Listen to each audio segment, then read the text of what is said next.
పాండవులు ఒకసారి శ్రీకృష్ణుడిని కలియుగం ఎలా ఉంటుంది అని చెప్పమని కోరతారు. అప్పుడు కృష్ణుడు ధనస్సు తీసుకొని 4 వైపులా 4 బాణాలు వేసి ఆ బాణాలని తీసుకురమ్మని పాండవులకు చెప్పగా వారు నలుగురు 4 దిక్కులకు వెళ్ళి బాణం తీసుకొని వస్తారు.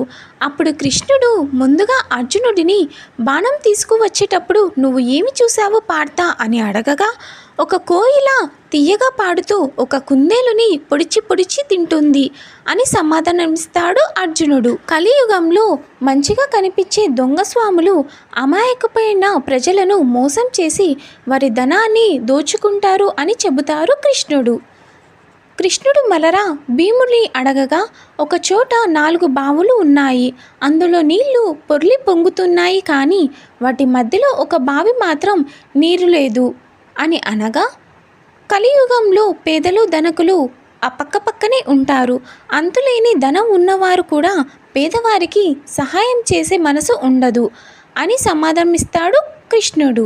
తరువాత నకులుడిని అడగగా అప్పుడే పుట్టిన ఆవు దూడని ఆవు రక్తం వచ్చేలా నెమురుతుంది అని అంటారు నకులుడు. కలియుగంలో కూడా సంతానం పట్ల వారి తల్లిదండ్రులు అధిక ప్రేమ కలిగి ఉంటారు. దీనివల్ల సంతానం ఎప్పుడు ఇబ్బందిలో పడుతుంది అని సమాధానమిస్తాడు కృష్ణుడు. తరువాత శ్రీకృష్ణుడు సహదేవుని అడగగా ఒక పెద్ద పర్వతం పైనుండి బండరాయి దొర్లు పడుతూ వస్తుంది, కానీ దారిలో ఉన్న చెట్లను కూల్చుతూ వస్తుంది.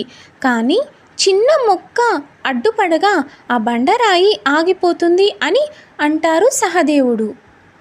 కలియుగంలో ప్రజల్లో మంచి జ్ఞానం అనేవి నశించి కొండ మీద నుండి బండరాయి దొల్లుతున్నట్టు పాపాలతో కొట్టుకుపోతుంటారు, కానీ భగవంతుని నామమే ఆ చిన్న మొక్కలాగా కాపాడుతుంది అని సమాధానమిస్తాడు కృష్ణుడు. జై శ్రీకృష్ణ.